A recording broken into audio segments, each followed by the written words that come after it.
Am I the a-hole for breaking my husband's golf clubs after he left me alone with our newborn twins? Here is post 1. I, 28F, recently gave birth to our twin babies, a boy, Oliver, and a girl, Lily. They're almost 9 weeks old now, and while I'm overjoyed to be a mom, I've never felt more physically and emotionally drained in my life. I suffered from postpartum hemorrhage right after delivery and lost so much blood that I had to be rushed into emergency surgery. I nearly died. I was in the hospital for almost 2 weeks recovering.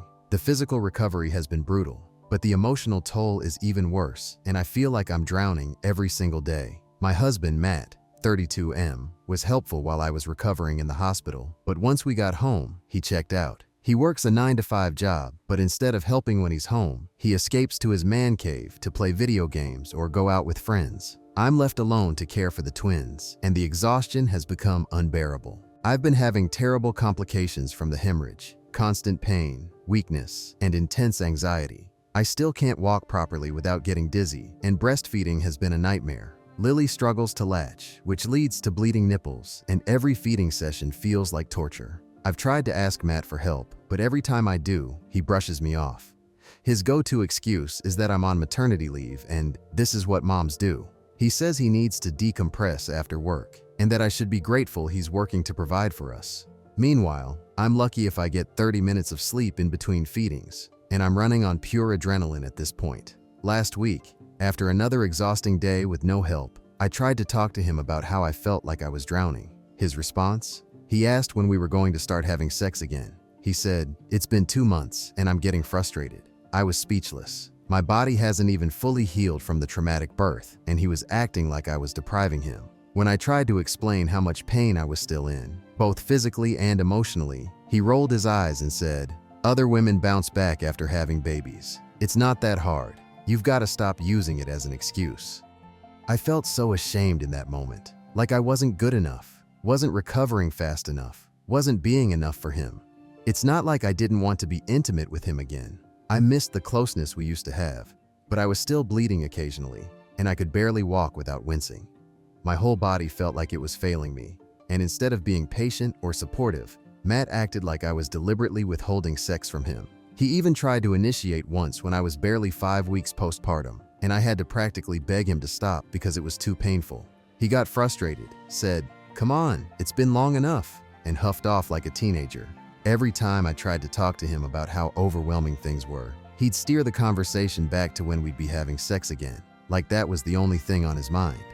This Saturday was my breaking point. The babies had been fussy all night, and I hadn't slept more than an hour in 48 hours. I was completely exhausted, and with my anemia still making me weak, I could barely stand. The incision from my surgery was throbbing with pain. Matt had left early that morning for a full day of golf with his buddies, despite knowing how rough my night had been. He said he'd be back by noon, but noon came and went, and he was still out. He was golfing at a course that was only an hour away, so I figured if things got too bad, he'd come home. Around 4 p.m., I was trying to feed Oliver while Lily was crying. My hands were shaking from sheer exhaustion, and in that moment, I almost dropped Oliver. I caught him just in time, but it scared me so badly that I collapsed on the floor in tears. I texted Matt, begging him to come home, telling him I was scared and overwhelmed. His response? "Just put them in their cribs and rest. I'll be home later." Later turned into 9 p.m., by which time I was a complete mess. I had been alone with the twins all day, with no help, no food, and no sleep. When Matt finally walked through the door, he didn't seem to care at all. He saw me sitting on the floor with the twins still crying and giggled. Yes, giggled. He looked down at me, smiling like it was all some kind of joke, and said, "You're being overdramatic. You should have just handled it." I saw red. His smug, dismissive little giggle was the final straw. In a blind rage, I grabbed his beloved golf clubs, the ones he's obsessed with, and smashed them against the floor. I broke 2 of them before Matt even realized what was happening. He started screaming at me, calling me crazy and psycho for breaking something so expensive and accusing me of losing it. After that, he stormed out of the house and spent the night at a friend's place. His best friend has since been texting me, calling me a psycho and saying I'm unhinged for destroying his clubs. He told me I owe Matt a huge apology for overreacting and that he's been trying his best. But has he? I'm here, day after day, struggling to keep it together with 2 newborns while still recovering from a traumatic birth. I've been so weak that I've nearly dropped my baby, and Matt hasn't been around to help. He works during the week, and I understand that, but every weekend he's out golfing or with his buddies. And whenever he comes back from work, he is either watching sports or playing online games. I haven't had more than 2 hours of sleep at a time in weeks. I feel like I'm drowning. I'm starting to feel like maybe I did overreact, but at the same time, I'm so angry that he doesn't seem to care about how hard things have been for me. The top comment says, "Divorce that douche immediately. You're already a single mom. Might as well go all the way." The next comment says, "Start keeping a diary detailing these incidents. It might be something you'll need sooner than you think." And comment 3, "NTA, I had a traumatic birth. It's awful. I'm so sorry. And then to have twin newborns to take care of and breastfeeding them both. Hats off to you. My blood is boiling on your behalf. If my husband ever behaved like yours, he would be living on the streets. What a despicable human being he is. I'm so sorry you're having such a rough time. Are you able to stay with your parents, relatives, or friends? What a real piece of something this guy is. He can for sure go to hell."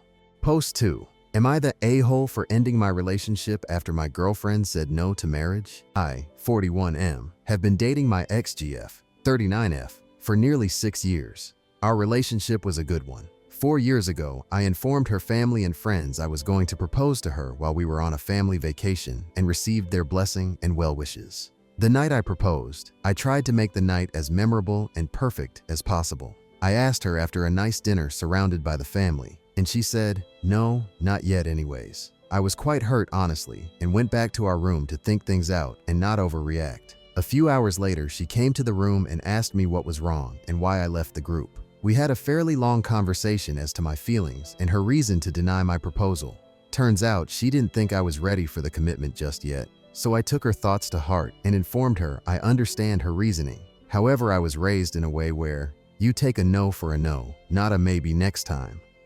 She asked me to just wait a bit longer until we were in a stable place, and I agreed. 8 to 10 months later, she started dropping hints that she was ready to be married. I can't wait for our wedding. Our wedding is going to be spectacular. I am so looking forward to my dad walking me down the aisle, etc. A little over a year since my first proposal, I decided to propose again, this time just us together after a wonderful date night. When I opened the ring box, she got really quiet and once again said, "No, not yet. Maybe a little more down the line." After this second refusal, I fell out of love with her. It sounds cold, but it was the truth. When we got back home, I slept in our guest bedroom and spent the rest of the night thinking of our relationship. The next morning, she asked why I didn't sleep with her in our bedroom, and I told her the truth and informed her that I think we need to end the relationship. I informed her that I take marriage very seriously and I do not want to be led on, and this time, this no was the final no on the subject. I gave her a month to find a new place to live, and since then, I have been receiving texts and emails from her friends and family informing me I am a heartless bastard and trying to get me to give her more time and not be a callous asshole. My friends have my back on this and understand why I ended the relationship. The top comment says, "NTA, you communicated your desire for marriage clearly and gave your girlfriend ample time to consider. Her repeated rejections, despite expressing readiness, indicate a misalignment in your relationship goals. It's your right to end a relationship that doesn't fulfill your needs." The poster replied, "I just do not want to be a show pony and have that carrot dangled in front of my face just to never get it." What do you guys think? Let me know in the comments.